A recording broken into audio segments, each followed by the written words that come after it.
আল্লাহ বলেন। এই কথাটা বলেছেন কে? আরো জোরে আওয়াজ দিয়ে বলতে হবে, কে বলেছেন? আল্লাহ বলেছেন। মা বাবার খেদমত আমরা কেন করব, তাদের কৃতজ্ঞতা কেন করব? মুফাসসিরিনে কেরামগণ অনেক কারণ উল্লেখ করেছেন। এর মধ্যে কয়েকটি কারণ হলো, এক নাম্বার, আল্লাহ তাআলা বলেন, আল্লাহ হলেন আমাদের মালিক। বলেন আল্লাহ আমাদের কি মালিক? মহব্বতে বলেন আল্লাহ আমাদের মালিক। আমাদের পালন কর্তার নাম কি? আওয়াজ দিয়া বলেন। আমাদের হায়াতের মালিক আল্লাহ। আর মহব্বতে আমাদের রিজিকের মালিক আল্লাহ। আল্লাহ হলেন আমাদের মালিক, আমরা হলাম আল্লাহর গোলাম। বলুন আমরা সবাই কার গোলাম? আমি কার গোলাম? আমার মা বাবা কার গোলাম?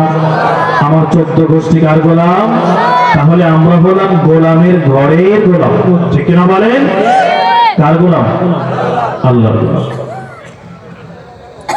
তো গোলাম হিসেবে, আল্লাহ মালিক হিসেবে আমাদেরকে কোনো আদেশ করবেন, কোনো নিষেধ করবেন, কোনো বিষয়ের ইনফরমেশন করবেন, সেক্ষেত্রে একবার বললেই তো আমাদের জন্য মানাটা আবশ্যক হয়ে যায়, ঠিক কিনা বলেন? কিন্তু পিতামাতার খেদমত এবং সদাচার, এটা কত গুরুত্বপূর্ণ একটা ইবাদত। আল্লাহ তাআলা পবিত্র কোরআনে প্রত্যক্ষ এবং পরোক্ষভাবে 5 জায়গারও বেশি পিতামাতার খেদমতের কথা বলেছেন। সুবহানাল্লাহ বলেন। 2 নম্বর হলো, এই পৃথিবীতে আল্লাহ মানুষ তৈরি করেছেন তার গোলামির জন্য। কার গোলামির জন্য? আল্লাহ তাআলা যদি চাইতেন আমাদেরকে সরাসরি পিতামাতার মাধ্যম ছাড়া আসমান থেকে দুনিয়ায় পাঠাতে পারতেন কি পারতেন না? কথা বলে না, পারতেন কি পারতেন না? এই ক্ষমতা আমার মালিকের আছে না নাই? কিন্তু আল্লাহ তাআলা বলেন, আমার গোলামির জন্য আমি মানুষ তৈরি করেছি, আর মানুষকে দুনিয়াতে পাঠানোর মাধ্যম বানিয়েছি একমাত্র পিতামাতাকে। সুবহানাল্লাহ বলেন। 3 নম্বর গুরুত্ব, আমরা আমাদের পিতামাতার খেদমত কেন করব, সদাচার কেন করব? 3 নম্বর গুরুত্ব হলো, আল্লাহ সুবহানাহু ওয়া তাআলা বলেন, নবীজি বলেন, বুখারীর বর্ণনায় হাদিস আসছে, জাআলাল্লাহু রাহমাতাহু বিআতা জুযইন, আল্লাহ তাআলা তার দয়া এবং ভালোবাসাকে 100 ভাগে ভাগ করেছেন। কত ভাগে? 100 ভাগে। 99 ভাগ দয়া আল্লাহ নিজের কাছেই রেখে দিয়েছেন, 1 ভাগ তামাম দুনিয়ার সমস্ত মাখলুকাতকে ভাগ করে দিয়েছেন। ওই 1 ভাগ দয়ার মধ্যে আল্লাহ তাআলা আমার আপনার পিতামাতার অন্তরে এমন একটা মহব্বত ঢুকিয়ে দিয়েছেন, যেই কারণে পিতামাতা আপনার আমার জন্য হরদম সর্বদা পাগল থাকে। সুবহানাল্লাহ বলেন।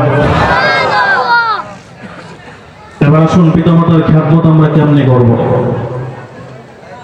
পিতামাতার খেদমত আমরা কিভাবে করব? দুনিয়াতে আল্লাহ তাআলা মানুষ পাঠানোর পরে আল্লাহ বলেন, আকিমিস সালাহ, নামাজ আদায় করো, কায়েম করো। কিন্তু নামাজ কেমনে পড়বো সেটা আল্লাহ কোরআনে কোথাও বলেন না। যোহরের নামাজে কয়টা সাজদা, কয়টা রুকু, কোরআনে কোথাও খুঁজে পাবেন না। ব্যাখ্যা করেছেন প্রিয় নবী মুহাম্মদ সাল্লাল্লাহু আলাইহি ওয়াসাল্লাম হাদিসে, ফুকাহায়ে কেরাম ফিকহের কিতাবে। জিহাদের কথা আল্লাহ বলেছেন, কেমনে জিহাদ করবো সেটা বলেন নাই। রোজার কথা বলেছেন, কেমনে রোজা রাখবো সেটা বলেন নাই। হজের কথা আল্লাহ বলেছেন, কেমনে হজ করবো সেটাও বলেন নাই। পৃথিবীতে একটা মাত্র ইবাদত, যেই ইবাদতের আদেশ আল্লাহ নিজে করেছেন এবং তাফসীর, ব্যাখ্যা, বিশ্লেষণ আল্লাহ নিজেই করেছেন। সুবহানাল্লাহ বলেন। সেটা হলো পিতামাতার খেদমত। বলে পিতামাতার খেদমতের ব্যাখ্যা আল্লাহ কি বলেছেন? সূরা বনী ইসরাঈল আল্লাহ তাআলা বলেন, দুনিয়ার সমস্ত সন্তানেরা শোনো, তোমরা তোমাদের পিতামাতার খেদমত করবা 5 তরিকায়। কোন কয় তরিকায়? আর মহব্বতে কয় তরিকায়? হাতটা এভাবে দেখান, দেখান কয় তরিকায়? পিতামাতার খেদমত কয় তরিকায় হবে? 5 তরিকায়। وَقَضَى رَبُّكَ أَلَّا تَعْبُدُوا إِلَّا إِيَّاهُ وَبِالْوَالِدَيْنِ إِحْسَانًا وَقَضَى رَبُّكَ أَلَّا تَعْبُدُوا إِلَّا إِيَّاهُ وَبِالْوَالِدَيْنِ إِحْسَانًا। আল্লাহ তাআলা বলেন, দুনিয়ার ঈমানদার, তোমার রবের পক্ষ থেকে ফরমান নাযিল করা হয়েছে, আদেশ করা হয়েছে, ফয়সালা করা হয়েছে। ইবাদত যদি করতে হয়, গোলামি যদি করতে হয়, বন্দেগী যদি করতে হয়, কেবলমাত্র আল্লাহর ইবাদত করতে হবে, আল্লাহর গোলামি করতে হবে। জোরে বলুন সুবহানাল্লাহ। দুনিয়ার মানুষ আল্লাহ ছাড়া ভিন্ন কারো ইবাদত করা যাবে না। আল্লাহ তাআলা বলেন, এটা আমি রবের পক্ষ থেকে তোমার প্রতি ফরমান নাযিল করে দিলাম বান্দা, ইবাদত যদি করতে হয়, সাজদা যদি করতে হয়, মাথা যদি নত করতে হয়, ইমানদার দুনিয়ার কোন তন্ত্র মন্ত্র কাজ বৃক্ষ মাজার বাজারে মাথা নত করবে না। ইমানদার কেবলমাত্র মাথা নত করবে একজনের কাছে, আওয়াজ দিয়া মহাব্বতে বলেন সেই রবের নাম। কিন্তু দুনিয়াতে আমরা এমন অনেক সময় দেখি, অনেক মানুষ এরকম পাওয়া যায় যারা আল্লাহর কদমে মাথা নত না করলেও পীরের পায়ে কিন্তু মাথা নত ঠিকই করে। মাজারে গিয়া বান্দা মাথা নত করে, পীরের পায়ে বান্দা মাথা নত করে, গাছের কাছে মাথা নত করে। সিলেটের শাহজালালের মাজারে যাবেন, গিয়ে দেখবেন অনেক মানুষ সেখানে ভেতরে সাজদা করা কিন্তু নিষেধ, লেখা আছে নিষেধ। অনেক মাজারে গিয়া দেখবেন মাজারের মধ্যে মানুষগুলো সাজদা করে, চেহারার দিকে তাকাইলে মনে হয় আস্তে একটা শয়তান সামনে দাঁড়িয়ে আছে। জোরে বলুন ঠিক কিনা? আল্লাহ তাআলা বলেন, ইবাদত যদি করতে হয় আমি আল্লাহর ইবাদত করো। দুই নম্বরে বান্দা আমার রবের নির্দেশ হলো ওয়া বিল ওয়ালিদাইনি ইহসানা। ওরে বান্দা, যদি আমি আল্লাহ তোরে দুনিয়াতে না পাঠাইতাম তাহলে আমি আল্লাহর গোলামি করার মতো সুযোগ বান্দা তুই পাইতি না। ওই মা বাবার মাধ্যমেই আমি আল্লাহ দুনিয়ার জমিনে তোরে পাঠায় দিলাম। অতএব আমি আল্লাহর গোলামির পাশাপাশি তোমরা তোমাদের মা বাবার সাথে সদাচার করো। কেমনে মা বাবার সাথে সদাচার করবা আমার আল্লাহ নিজেই তাফসীর করেন, ব্যাখ্যা করেন। ও ইমানদার শুনো,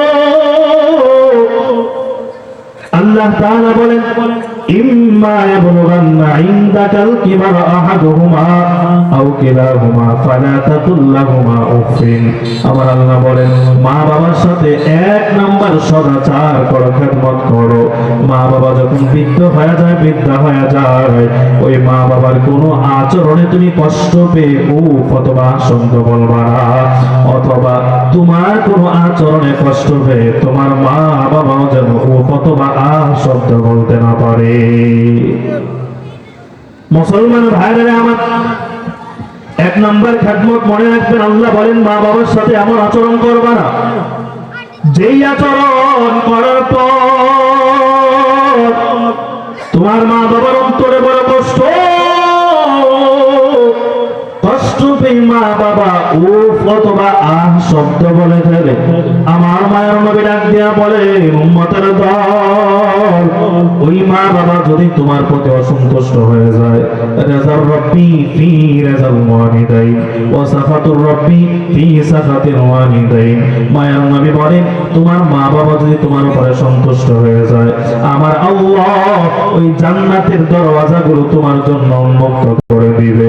আর ওই মা বাবা যদি তোমার উপরে অসন্তুষ্ট হয়ে যায়, আবার আল্লাহ জাহান্নামের দরওয়াজাগুলো বান্দা তোমার আমার জন্য উন্মুক্ত করে দিবেন। জোরে বলুন নাউযুবিল্লাহ। আল্লাহ তাআলা বলেন এমন কোন আচরণ করা যাবে না, এক নম্বর।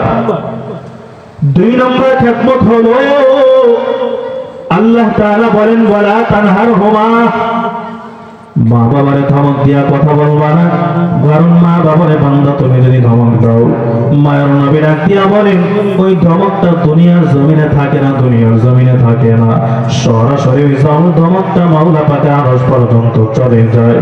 মালিকের আরশের খুঁটিটা নাড়াচাড়া করে। আল্লাহ বলেন কেন? ওই আরশের খুঁটি ডাক দিয়া বলে, দয়ার মালিক, দুনিয়াতে তোমার এক বান্দা, তোমার এক বান্দি তার মা বাবারে ধমক দিয়ে দিল।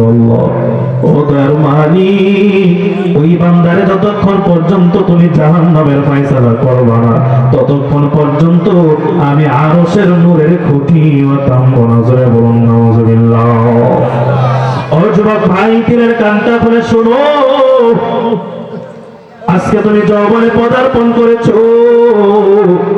আমার আল্লাহ বলে, বান্দারে তুই তোর শিশুকালের দিকে বান্দা তাকায় দেখো। তোমার আমার বয়স যখন 2 বছর হয়ে গেল, হাঁটি হাঁটি পা পা করে যখন বাবার হাতটা ধরে বিকাল বেলায় রাস্তায় যখন বের হয়ে যায়, বিকাল বেলায় রাস্তায় বের হওয়ার পর অচেনা একটা জিনিস দেখে বাবারে প্রশ্ন করলাম, বাবা এটা কি? আমার বাবা ডাক দিয়া বলে, আরে সন্তান এটার নাম হলো এই। কিছুক্ষণ পরে আবার জিজ্ঞাসা করলাম, এটার নাম কি? বাবা বললেন এই। বারবার আমি জিজ্ঞাসা করি, আমার বাবা আমার কপালে গালে মুখে চুমু দিয়া বারবার উত্তর দেয়, জোরে বলুন ঠিক কি না?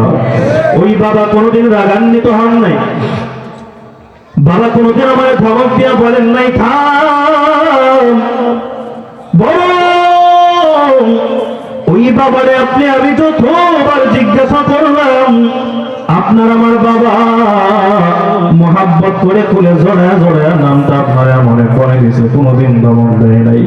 ও যুবক, তুই ছোট্ট বাচ্চা, তুমি যখন বড় হইলা, তোমার গায়ে যখন শক্তি চলে আসলো, তুমি যখন যৌবনে পদার্পণ করলা, বাবা দেখেন বৃদ্ধ হয়ে গেছে। বৃদ্ধ মানুষ কিন্তু এমনিতেই কথা একটু বেশি বলে, জোরে বলুন ঠিক কি না? 1-2 বার কথা বলার পরে তুমি তোমার বাবাকে ধমক দিয়া বান্দা তুমি কথা বলো। আমার আল্লাহ বলে, বান্দারে তুই তোর শিশুকালের দিকে তাকা, শিশুকালের দিকে তাকা, দেখো ওই সময় চাইলে কিন্তু তোর বাবা তোর একটা ধমক দিয়া বান্দা তাড়ায়া দিতে পারত রে সন্তান, কিন্তু বাবা তোরে আদর করে করে ওই জিনিসের নামটা বারবার বলে দিয়েছে। আমার মায়ের নবী ডাক দিয়া বলে, ওরে সন্তান, আজকে বড় হওয়ার পরে তুই তোর বাবারে কেমন করে ধমক দাও, তুই তোর মায়ের কেমন করে ধমক দাও, অত সেই মা তোমারে আমারে নিয়ে কত কষ্ট, এমন কষ্ট দুনিয়ার কোন মানুষ জিন্দেগিতে কোনোদিন করে নাই। তুমি আর আমি যখন মায়ের গর্ভে চলে আসলাম, মা জননী তখন হাঁটতে পারে না, চলতে পারে না, খাইতেও পারে না।